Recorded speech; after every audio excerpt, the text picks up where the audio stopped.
The Editor-in-Chief is live in 10, 9, 8, 7, 6, 5, 4, 3, 2, 1. Okay, welcome to the program. It is September the 11th and you're with the Editor-in-Chief live with Lester's Oil, your multi-ingredient omega-3 healthy ageing supplement backed by thousands of satisfied customers. Get the benefits of 6 supplements in one capsule to support joint, heart and brain health. Take as directed. Read the label. About Health, Auckland folks. Very good morning to you. G'day, welcome. I'm Duncan, Garner. Welcome to the program. Lots on, so leave us a comment. You can leave us a comment anywhere. Right there, it's really easy. 230 people are losing their jobs in small town New Zealand. Meanwhile, the government ploughs on with this pointless exercise of tabling a law to define the principles of the treaty. The principles of the treaty. It's just a dog whistle, honestly. This is what I call a professional waste of time. Nationals refusing to support it past this select committee stage. So what's the damn point? It's a sideshow from a distracted government. Willie Jackson will join me shortly. Spend the precious parliamentary time on real stuff like the jobs that are going at the pulp and paper mills in the Central North Island. Come on. 5 ministers looked at how the government could help. The result? They all lose their jobs. Could they be any more ineffective? So we'll look at this. Another news. 20% of us spy on our partners' phones. They spy on us. Good heavens. I thought it would actually be more. It's news time. Here's MediaWorks Deputy News Editor. It is Grace Cocker, and a very good morning.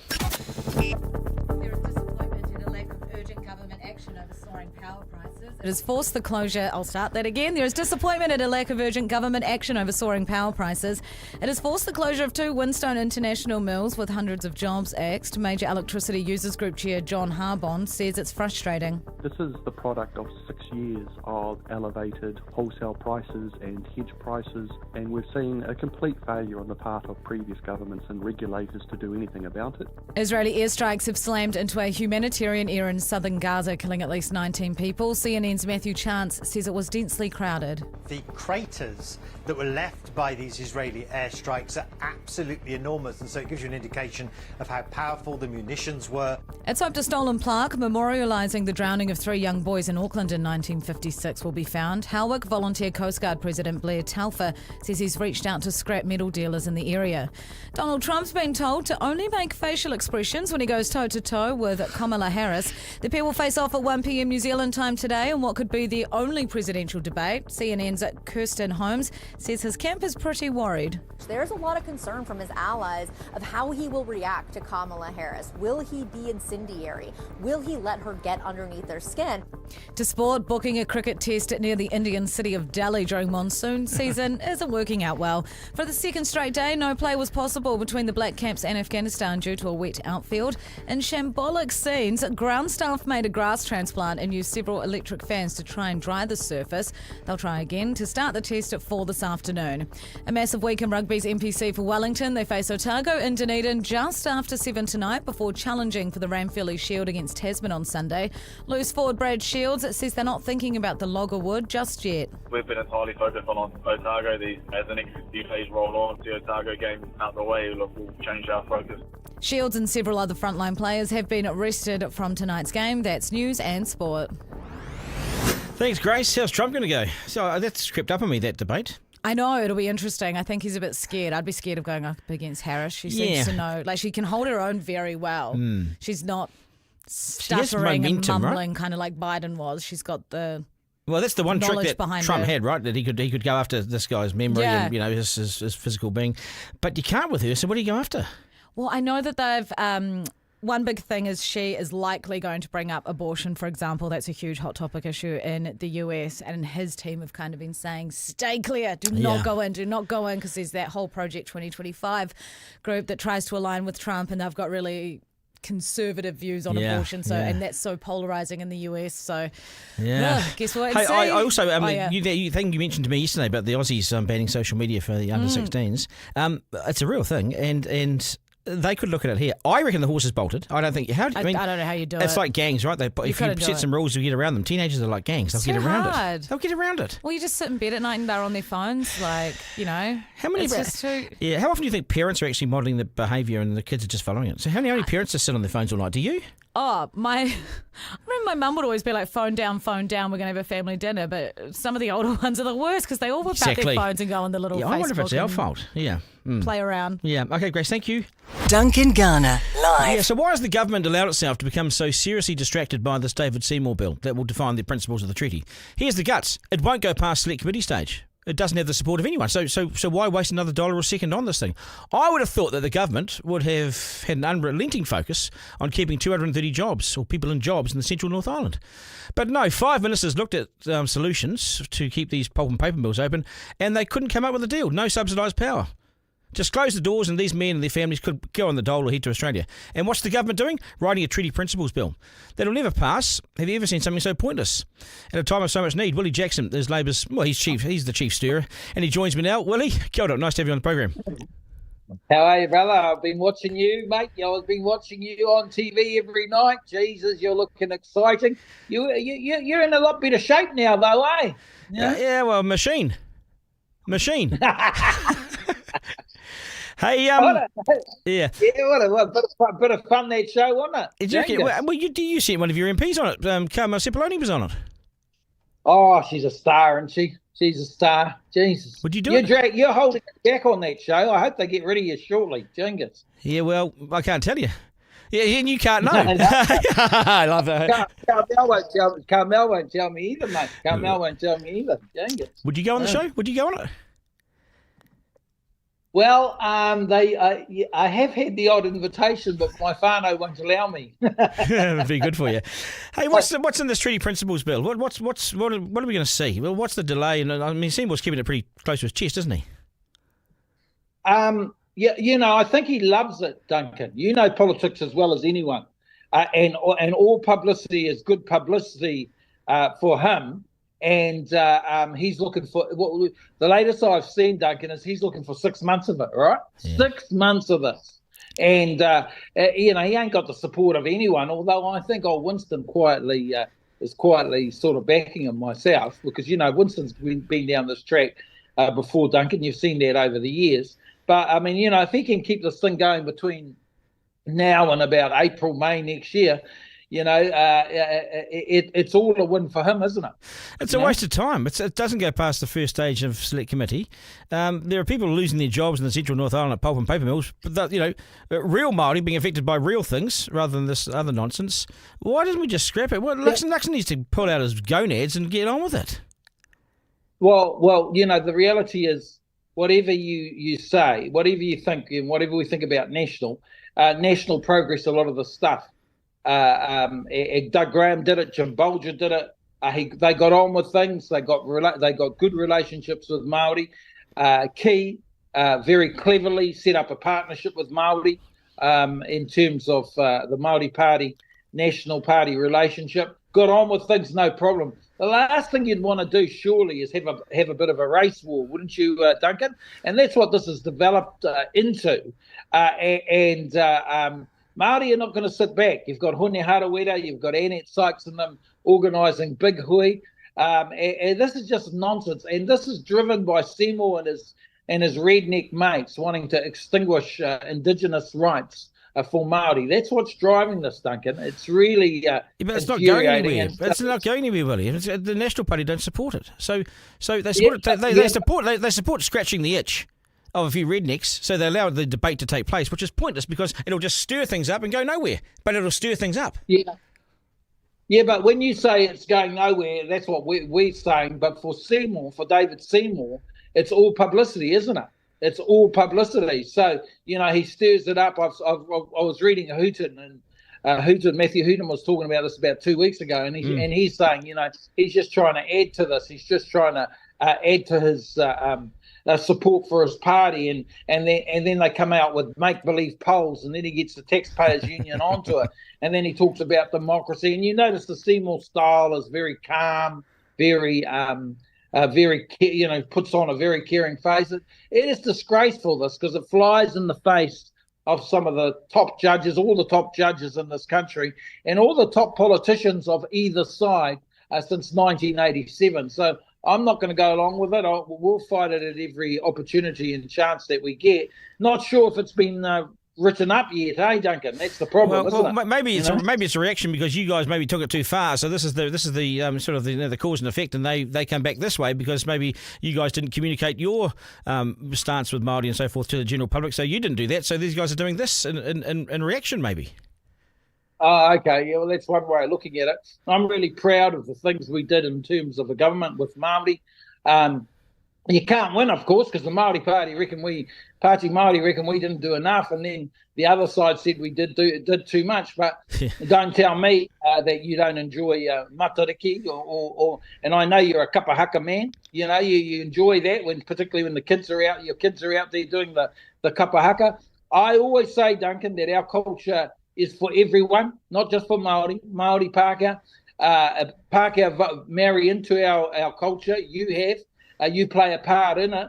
It's about a partnership that New Zealanders are starting to really appreciate. We see that with some of these young ones who went to the Olympics, Duncan. So, young Pākehā, they got no hang-ups with Māori culture, and they get on really well with young Māori. So, I don't think we went too far. I think that we maybe should have communicated things a little bit better. Chippy says that, but on the whole, we've got a better New Zealand for it in terms of understanding Māori things. More people are learning our language. You know, who was that poll? Did you see her, Elizabeth McCarthy? Did you see that, Duncan? Yeah, I did. Yeah. Pākehā girl from your area, from the North Shore, speaking Māori, doing mihi. Wonderful. That's what New Zealand should be. How far will Māori go in protest in response to this? I've seen more, because this will go into a debate in Parliament, so there'll be a debate on it at some stage. Then it gets to select committee. That's where it should die a death. But in the meantime, he's going to get some publicity. It'll stir Māori up. The Māori Party's become a protest movement. They're not very constructive these days. So what's going to happen in terms of the protest? What will it look like? I think you'll see, if this carries on, I think you'll see major protests. I think you'll see big protests over the next 6 months, without any doubt whatsoever. Okay, Pāti Māori will, as you said, they'll go down a protest track. But already you've got Hone Harawira, Annette Sykes, Tamaiti, the old school. They're setting up big meetings now, Duncan. So those meetings are taking place right now. So, I would not be surprised to see big protests over the next 6 months if this continues. My hope, of course, is that those protests will be peaceful and actually bring the country with us, because that's what Foreshore and Seabed did. Yeah. And if they go down that track, I think that maybe there'll be constructive protests where people will understand the history. Seymour's talked about debating people. We're sort of weighing up whether I should debate him or not. Some of my crew want me to debate him on. Why wouldn't you? At Almarae, maybe at his place, maybe on your show. We'll get you both on. We'll get you both on here in a couple of weeks' time. But you see, what interests me is there's 230 people losing their jobs in Central North Island. A lot of them will be Māori. We know that. They're all from the same generations and different generations within the same household. That's what really bloody matters, Willie. Is the real jobs of real people. And yet we're spending so much public time and parliamentary time on this debate. 100% agree with that. When I ran our campaign in 2017, I really upset Hone Harawira, Duncan, when I said actually most Māori, with respect to Foreshore and Seabed, even with respect to this kaupapa, most, that's incredibly important, the treaty principle stuff, but most Māori want their jobs. They want housing, they want education. Yeah. That is the priority for Māori, as it is for working class, as it is for working class Pākehā, middle of the road Pākehā people. What is the most important thing, Duncan? Your family, housing, education. I went on TV and said that, and I said, and with respect to some of our activists, and I've been there too, they have to accept that those are the priorities for Māori. Hone Harawira then went on the Te Karere Māori News Māori language show and insulted me. Went right off his rocker. And him and I never talked for 2 years. Oh, God. You both lost nothing. You both lost nothing. Hey, I've been letting you go and sharpen up. What are you wearing, a tracksuit or something? You better put a suit on or something, right? Well, you guys take so bloody long to send the Zoom through. I'm sort of just hanging around the house, and hello, I get a Zoom. So I had to chuck a tracksuit on. Yeah. Good on you, mate. Hey, Willie, I appreciate your time on the program. All the best, Duncan. Okay, cool. Take care. Thanks so much. Good on you, Willie. Duncan Garner, live. Yeah, this was a little bit of an omission there from Willie. Oh, well, maybe we didn't communicate it that well. Well, maybe you didn't. Yeah? 3 questions from the editor-in-chief. Duncan Garner, That's me. live. Yeah, okay, so I've been jumping in there. It's number one here. Number one, why am I banned from TikTok? Why am I being censored, and why won't TikTok take my show live? Why have I been shut out by this global social media giant? Apparently, the answer is they think it's not original content. This is not original. Guess why? Because it's so damn professional. It looks so damn smart, so impressive. Isn't that unbelievable? This is original content. It's no one else's idea. A few of us planned this show a few months ago. Forrester buggered around on a few fancy buttons online. I put a few strings and stings and things on my motherboard. On my motherboard like that. But no, they continue to block me. They block the program. They block this thing from broadcasting live on their platform. 2 professionals, their answer, for heaven's sake. This is MediaWorks. 2 professionals. We've barely got 2 cents to rub together. Forrester's doing it for free. Isaac for 2 up and goes, and I get paid the same as what I was paid 24 years ago. Come on, TikTok. Give a battler a break. Come on, man. 2. At number 2, brilliant idea, but it won't work. Australia is trialling banning social media to under 16-year-olds, so only those over 16 can dabble in the highly addictive sport of owning a phone and losing yourself down a rabbit hole that you no longer recognise yourself when you come out. And worse, you actually think all the content's real life. It's not. I'm not going to beat around the bush here. And this comes with a language warning, but they see and hear worse online anyway. Trust me, they just do. They just haven't told you. But these devices are fucking us. They're rewiring our young people's brains, and they're becoming deluded, fragile, detached, socially inept, and absent. And good on Australia for trying to save their young people from all walking off the cliff. What are we going to do? Well, banning phones in schools apparently has had a really positive effect on learning, actually. Will Luxon grow up here and copy the Aussies? Something tells me he won't. And teenagers like gangs will always find their way around the rules, won't they? 3. Number 3 today, is Chris Luxon really cancelling the pension? I thought I'd better mention this because the answer is it's fake news, okay? There's some online crap going around at the moment. It looks like the Herald, actually. It says that Luxon is cancelling the National Superannuation pension, which would amount to 500,000 people no longer getting $22 billion in payments a year. This, folks, is what you actually call fake news. And I have one more at 4. I got this text yesterday. It reads this. Afternoon, Duncan. Ryan here from Stuff. I just tried to give you a bell. We had heard that you were taking over a ZB show. Hoping that you'd be free this afternoon to chat about it. Let me know what works. Cheers, Ryan. Ryan, I'll say this, check your sources, mate, and then check them again and go back to them and say, are you sure? Where'd you hear this from? And then use them sparingly in the future. I was going to lead you down the garden path, but I thought I'd let you down gently, Ryan. You do not have any story here, trust me. Duncan Garner, live. Okay, so there's some new research out from this new Kiwi mobile firm called Kiwi Mobile. Good research too, which shows 20% of us check our partners or sort of look at our partners' phones when they're not looking. We sort of pry into them and have a little look-see. Kiwi Mobile's done the research. It's pretty revealing, actually. And Andy from Kiwi Mobile joins us now. Andy, g'day, mate. Nice to have you on the program. Thanks, Duncan. Good morning. Yeah, so we'll talk a little bit about you guys shortly, but the research, what's the guts of it? Yeah, well, 20% of people, like you say, said they snooped on their partner's phone, which, by the way, is looking when you're not given permission to. Interesting number. I thought what was really interesting is that it appears to be twice as high for females. I haven't been able to figure out why that is. So nearly 30% of women admitted it, only 15% of men. That might speak to our honesty about the behaviours that we do when our partners are taking a shower or something else. Who knows? But maybe we're a bit. Maybe that men are less trustworthy, so the women feel like more women do this than men. More women are actually prying on our phones because they don't trust us. Yeah, well, it could be that, couldn't it? I mean, we asked a whole pile of questions about how people use their phones, right? And a lot of that was to learn something about what Kiwis do and don't like. Another interesting one, and I think this one, to be honest, after surveying the office is a lie. What was it? I've got the stat here. 7% use their phones to cheat in pub quizzes. I mean, if 7% of people are using their phones to cheat in pub quizzes, what percentage of us actually do pub quizzes? It sounds like it could be quite a high percentage of those that. Do you think it's more than 7%? Do you reckon it's more than 7% that cheat?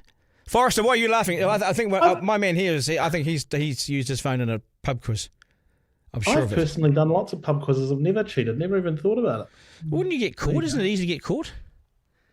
Yeah, you'd think it'd be easy to get caught. Yeah, what else? And then about 15% admitted that they were streaming content while they're on the toilet. I mean, this one I don't believe at all. I did a quick survey of the office yesterday, and people inquired. rooms admitted that they had serious anxiety issues if they found themselves on the toilet and had forgotten their phone. So I think that one's understated. Yeah, I do too. I find, especially with having kids and everything, that over the years, it's been the only place where none of them want to come and follow me. And that is the one quiet place where I can actually, uninterrupted, do some work.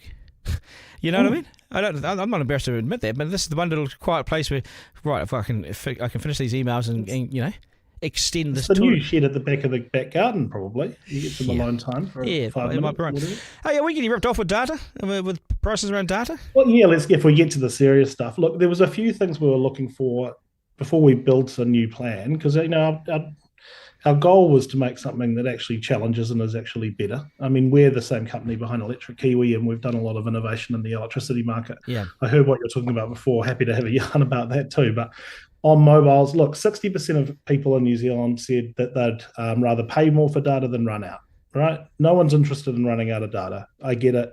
I'm the same. Yeah. And then, of course, people are saying the only reason they ever change power companies is price.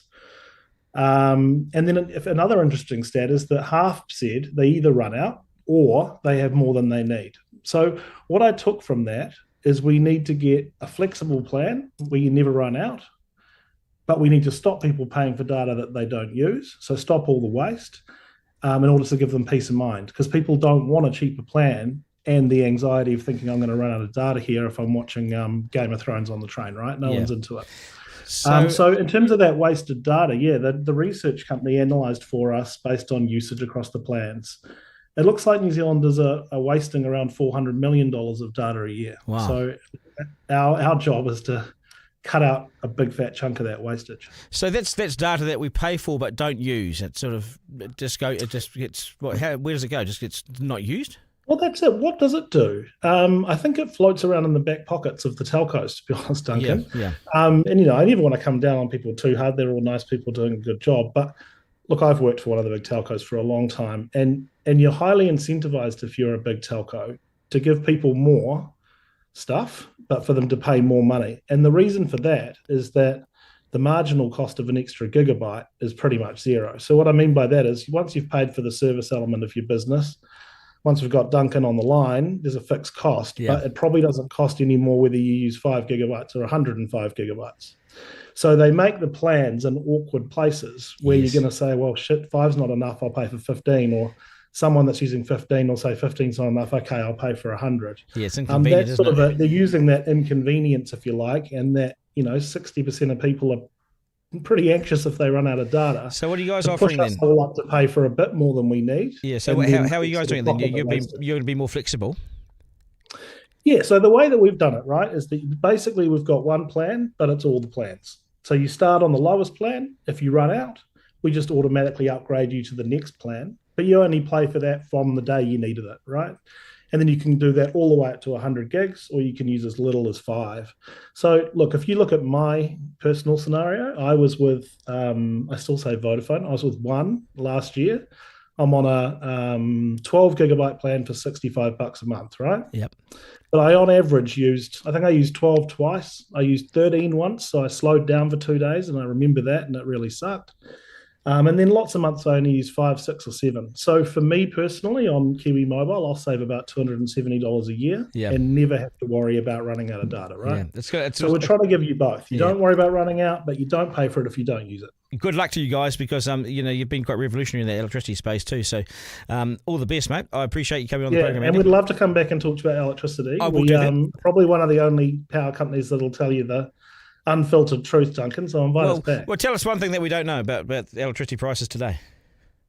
Well, one thing I hope we know is that this crisis has been coming for a long time. It's structural, right? There might be a little bit less gas and less water this winter, but right now we're spilling down south. So in 7 weeks, we had the big power companies make, $600 million in 7 weeks. They're telling us that, factories closing down, people losing their jobs, Is the market operating as it should be, which Bullshit. is absolute bullshit. That's I'm sure you bullshit. can Let's see call that. it. Just call But they're it. also telling us, Duncan, I'll tell you this last bit and then I promise I'll bugger off. They're also telling us that this isn't affecting residential prices. That is absolutely untrue. I'd suggest you go talk to Consumer and Power Switch. In Auckland alone, Mercury put its price up by over $500 in the last 3 weeks. So residential prices are going up. That is an absolute fib. So this is a crisis that needs to be sorted out. The happy news is this is our window to actually finally do it. But it takes time, though. Yeah, I know, but to create generation, it doesn't just happen overnight. You have to plan generation. You have to put some of these huge profits into the actual generators and create generation. We're not doing that. But we've got a market-based model, right? So what we need that market to do is incentivize the building of generation. At the moment, it does quite the opposite. The big gentailers are better off if we have just enough power. Yes. Because scarcity creates profitability to an enormous degree. So unfortunately, that's letting down New Zealand Inc. And saying, "Oh, trust us. There's nothing wrong." You can't trust them. There's 230 people lost their jobs. 230 people are without jobs today because the power market in New Zealand is stuffed. Absolutely. And this task force has absolutely what it needs to get it done. We have to trust that National understands markets, so they're going to understand this is a market problem. The Commerce Commission know what they're talking about. So I have got some hope. The scary part is the one thing they need to do, which is about creating a fair playing field so that we actually have market incentives working, is currently a backstop. That needs to be the first thing we do. Yeah, and a backstop's not higher prices because you've seen what happens there. You lose jobs. Absolutely not. The opposite will be true if we can get this sorted. Let's hope so. Andy, good man. We'll get you back, mate. Really, really, really pleased. Good stuff. Thank you, Duncan. Appreciate it. Duncan Garner, live. Yeah, a bit of feedback, Forrester. There's a bit of feedback coming in. I can't see it on the screen here, but have you got something there? There we go. I don't have it up, but I thought that was really interesting. Yeah, interesting too because super interesting. Yeah, and so he's a truth teller, right? Yeah, absolutely. Because they're a disruptor in the market. Yeah, I think that's fairly revealing, actually. The comments about electricity. Yeah, and how much the companies are making. And $600 million in, what was it, 6 weeks? Yeah, and they're like, oh, well, we're struggling and we can't get all Bullshit, this you're stuff. struggling. You've got to start calling it New Zealand. Yeah.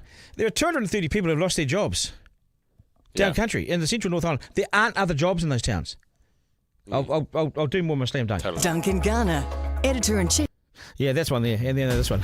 It's the slam dunk. Fast fingers, eh? Right, 230 jobs gone because the country's failed to produce affordable electricity. Our munted power network, which I've spoken about at length here on this program, is now responsible for 230 good, well-paid jobs being lost. 3 small towns and 230 families got the gut-wrenching news yesterday, and it's not like there are another 230 jobs waiting for them. This is Taihape, this is Ratahi, and this is Ohakuni.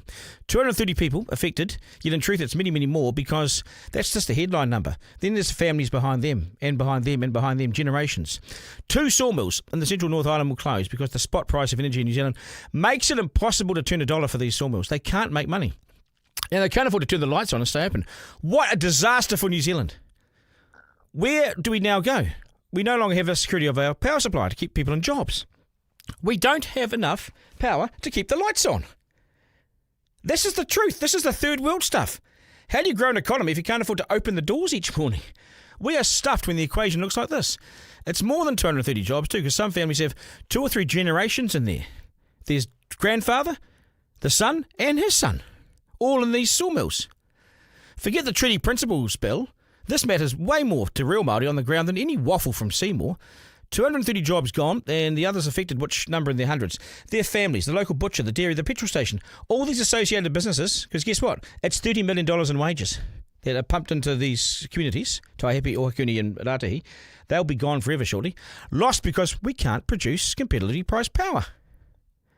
We used to own ECNZ. We split it up into those 4 companies and then charged it at market rates, and they said competition's coming, it'll drop prices. It hasn't done that. It hasn't rained, so our renewables aren't working, and we're burning dirty coal to stay warm and alive. This is negligence from successive governments for failing to plan and build when it needed to. This is profiteering from the companies, and you just heard it there from Andy. He's with Electric Kiwi. $600 million in 7 weeks in profit. Imagine getting that. Look at your own pay. Over 6 weeks. It ain't $700 million. This is profiteering from the companies who failed to keep money back and invest in new generation. $2.7 billion was the record profit last year. $8 billion in the last 10 years has gone to shareholders, New Zealanders. So they've done well. It's in their back pocket. Where on earth are the new projects? 5 ministers got involved to save these jobs, but they all failed to come up with a plan to save one job. They couldn't save one job, 5 ministers. There's a joke in that, isn't there? No, the choice is the benefit for them now, or go to Australia and leave family behind. It's heart-wrenching, gut-wrenching stuff. If I was one of these workers, I'd demand the government show up in our small town for a public meeting to report back on why they couldn't give us subsidised power, like they do with the global superpower Rio Tinto in Bluff. We give them cheaper power, so they stay in business. What about our own companies here? I don't believe that government should step in to save businesses, but they do have a role to play in setting the framework for businesses to thrive and survive. They set the rules and the regulation, so these businesses can play the long game. It's an unmitigated disaster, and this government's known about it for months and months, and still it's closing. Far too many jobs are being shed in New Zealand, and what's worse, in this instance, the government stepped in and looked totally ineffective. The worst bit is this. It's a Malaysian company, and Chris Luxon was recently in Malaysia. And do you think he met the company and reassured them he'd sort it? Of course not.